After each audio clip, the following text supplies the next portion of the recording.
Eu cresci dentro da igreja, mas eu não era crente. Eu vim de uma casa de julgo desigual. O que é isso? A minha mãe era crente, mas meu pai não. E o meu pai era muito rígido comigo e com meus irmãos.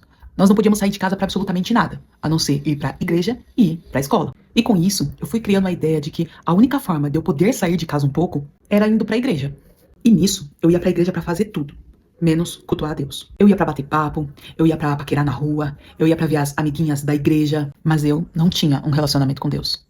E com isso, eu passei uma parte da minha infância e uma parte da minha adolescência sendo só uma frequentadora. Eu não tinha o mínimo de interesse de ler a Bíblia, orar, buscar a Deus. Eu era uma Kate na frente dos meus pais, quieta, calada, mas era outra Kate na rua, na escola, falava muito palavrão, era briguenta, barraqueira, eu dava um mau testemunho terrível. E por que eu tô falando isso pra vocês? Você, pai e mãe de adolescente, ensine o seu filho a amar a Deus, a ter um relacionamento com Deus, e não apenas o frequentar a igreja. Porque se seu filho ou filha amar a Deus, ele vai ter prazer em obedecer a Deus.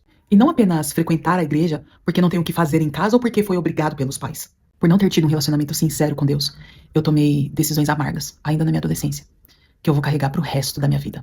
A Bíblia diz que devemos ensinar a criança no caminho que deve andar. Isso significa não só indicar como ser um cristão, mas demonstrar como é um viver de um cristão.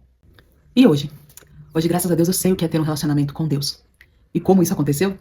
Deixa para um próximo vídeo.